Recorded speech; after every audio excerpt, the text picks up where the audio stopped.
Hi friends, welcome to Salem Padma சமையல். இன்னைக்கு நம்ம என்ன பார்க்க போறோம்னா, நம்ம வீட்டிலேயே மீன் குழம்புக்கு மசாலா பொடி தான் செய்ய போறோம். வாங்க போய் பார்க்கலாம். அதுக்கு முன்னாடி நம்ம சேனல் இப்போ தான் புதுசாக பார்க்குறீங்கன்னா மறக்காம சப்ஸ்கிரைப் பண்ணிக்கோங்க. பக்கத்துல இருக்கிற பெல் பட்டனையும் அழுத்திக்கோங்க. இப்போ பாருங்க, அந்த மீன் குழம்பு மசாலாவுக்கு வந்து நம்ம வந்து மசாலா வறுக்கிறதுக்கு நான் வந்து ஒரு ஃப்ரை பான் எடுத்து வச்சிருக்கேன். ஃபர்ஸ்ட் வந்து 10 வரமிளகாய் இருக்கு, அதை வறுத்து எடுத்துக்கலாம் தனியா. வெறும் வடை சட்டிலே வறுக்கணும்.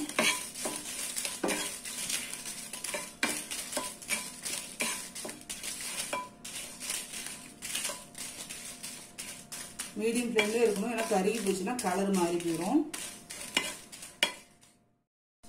இப்போ பாருங்க, மிளகா வந்து இந்த மாதிரி உப்பி வந்துச்சுன்னா தான் கரெக்டான பதம். பார்த்தீங்கன்னா இந்த மாதிரி உப்புணும். இப்போ வந்து நம்ம மிளகா ரெடி ஆயிடுச்சு. இது தனியாக எடுத்து வச்சுக்கலாம்.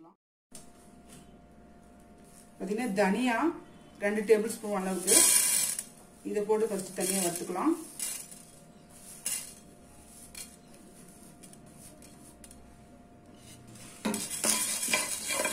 எல்லாமே மீடியம் ஃப்ளேம்லேயே வச்சுக்கணும், ஏன்னா ரொம்ப கருகி போயிடும்.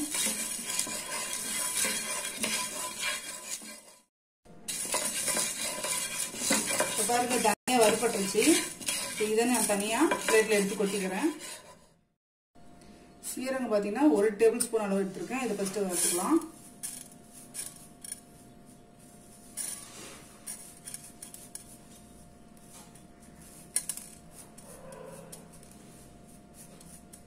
சோம்பு பார்த்தீங்கன்னா 1/4 டீஸ்பூன் தான் போட்டிருக்கேன், அதையும் போட்டுக்கலாம் இல்லையா.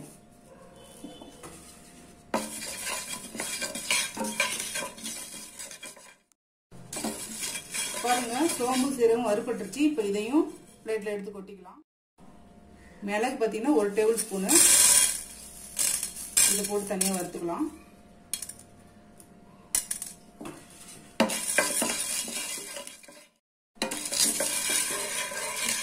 பாருங்க, மிளகு வறுப்பட்டுச்சு. இதையும் நம்ம பிளேட்ல எடுத்து கொட்டிக்கலாம். இது வெந்தயம் பார்த்தீங்கன்னா 1/2 டீஸ்பூன் அளவுக்கு தான் போட்டிருக்கேன், ரொம்ப போட்டால் கசப்பை எடுத்துக்கிறோம். இதையும் கொஞ்சம் செவக்கு வறுத்துக்கலாம்.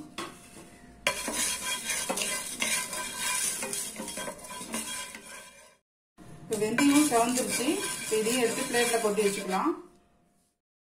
இது பார்த்தீங்கன்னா நம்ம சாப்பாட்டுக்கு யூஸ் பண்ற அரிசி தான், 1 டீஸ்பூன் அளவுக்கு. இதையும் போட்டு வறுத்துக்கலாம். இப்போ பாருங்க, அரிசி நல்லா பொரிஞ்சிருச்சு. இப்போ இதையும் பிளேட்ல எடுத்து கொட்டிக்கலாம். பார்த்தீங்கன்னா கடுகு 1 டேபிள் ஸ்பூனு, இதையும் வறுத்துக்கலாம்.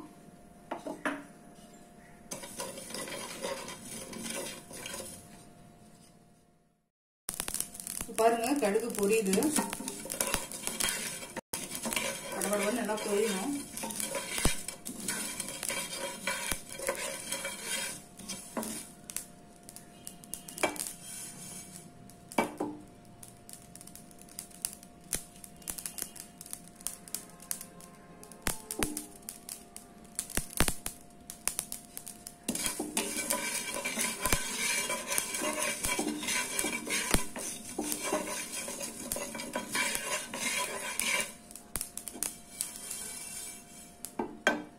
பாருங்க, இது பொரிஞ்சிருச்சு. இப்போ வந்து இதெல்லாம் ஆற வச்சு நம்ம அரைச்சிக்கலாம். இப்போ பாருங்க, நம்ம செஞ்ச மீன் குழம்பு மசாலா ரெடி ஆயிடுச்சுங்க. இது வந்து பார்த்தீங்கன்னா நம்ம ரேராக தான் எப்பயாவது மீன் குழம்பு வைப்போம்னா இது ஏர்டைட் டப்பாவில் போட்டு நம்ம ஃப்ரிட்ஜில் வச்சுக்கிட்டோம்னா நல்லா ஃப்ரெஷ்ஷாகவே இருக்கும். செஞ்சு பாருங்க. இந்த வீடியோ உங்களுக்கு பிடிச்சிருந்தாக்கா லைக் பண்ணுங்க, ஷேர் பண்ணுங்க, கமெண்ட் பண்ணுங்க.